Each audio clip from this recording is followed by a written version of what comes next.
Good morning. ദൈവനാമം മഹത്വപ്പെടുമാറാകട്ടെ.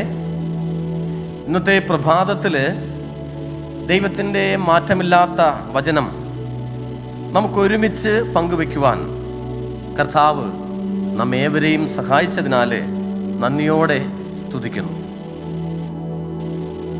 ഒരു സമ്പൂർണ്ണ വിസ്തൃതം എന്ന വിഷയത്തെ ആസ്പദമാക്കിയാണ് ഇന്ന് അല്പസമയം ചിന്തിക്കാൻ തക്കൊണ്ട് പോകുന്നത്.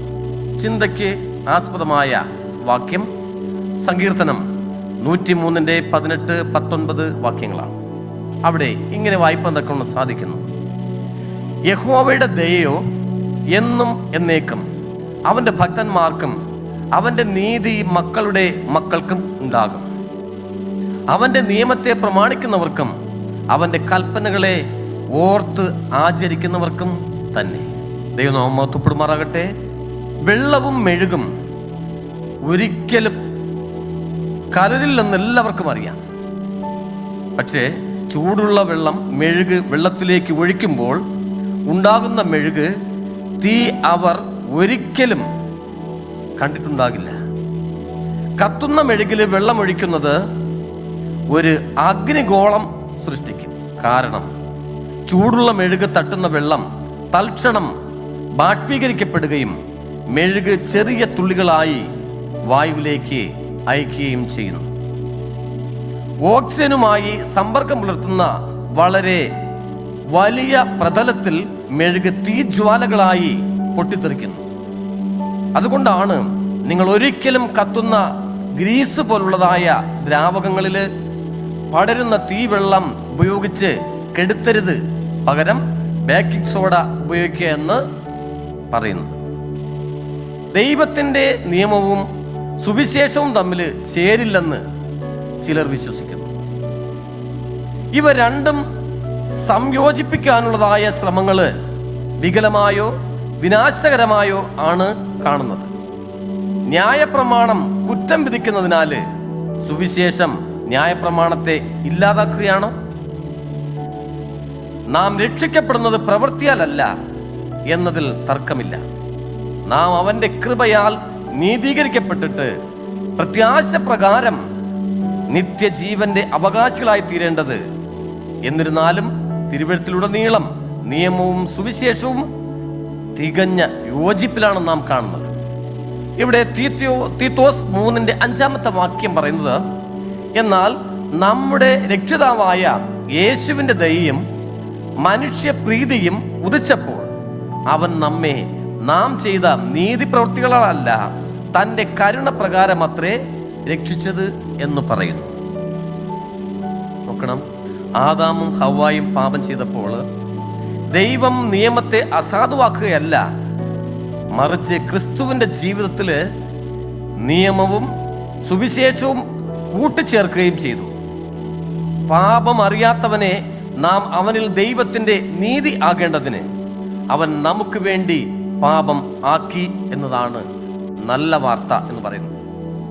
എന്നാൽ യേശുവിൻ്റെ മരണം നിയമത്തിൻ്റെ ശിക്ഷാവിധിയിൽ നിന്ന് നമ്മെ മോചിപ്പിക്കുമ്പോൾ നമ്മിൽ അന്തർലീനമായ ദൈവത്തിൻ്റെ പരിശുദ്ധാത്മാവിലൂടെ നിയമം പാലിക്കാൻ നമ്മെ ശക്തിപ്പെടുത്തുകയും ചെയ്തു.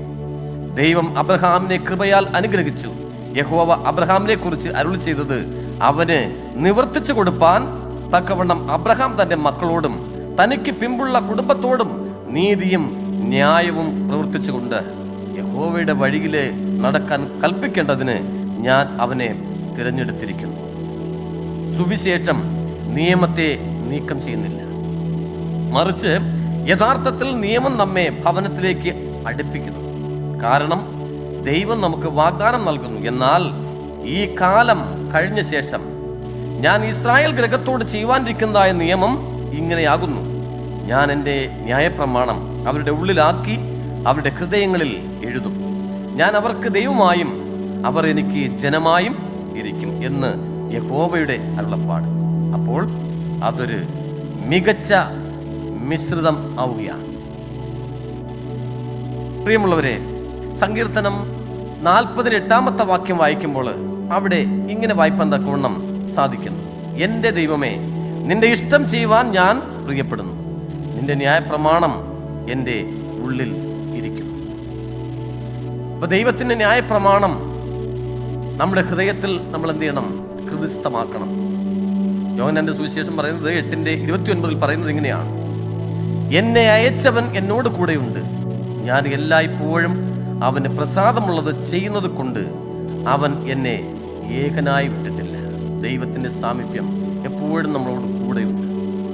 അവനെ പിന്തുടർന്ന് അവനായിട്ട് ജീവിപ്പാൻ തക്കവണ്ണം നമുക്ക് ഏവർക്കും സാധിക്കട്ടെ എന്ന് ഞാൻ ആത്മാർത്ഥമായിട്ട് പ്രാർത്ഥിച്ചുകൊണ്ട് ഈ പ്രബോധനത്തിൽ നിന്ന് വിരമിക്കുന്നു.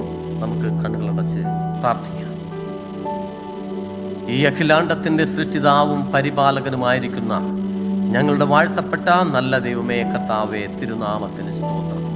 പ്രഭാതത്തിൽ കേൾപ്പിച്ചതായ നല്ല വചനത്തിനായി നന്ദി നിറഞ്ഞ ഹൃദയത്തോടെ അടിയങ്ങൾ സ്തുതിക്കുന്നു. കർത്താവേ, സ്തോത്രം ചെയ്യുന്നു.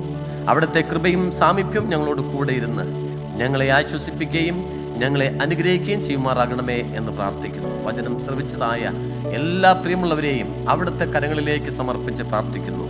കാരുണ്യവനായ കർത്താവ് എല്ലാവരെയും അനുഗ്രഹിക്കണം, ആശീർവദിക്കണം.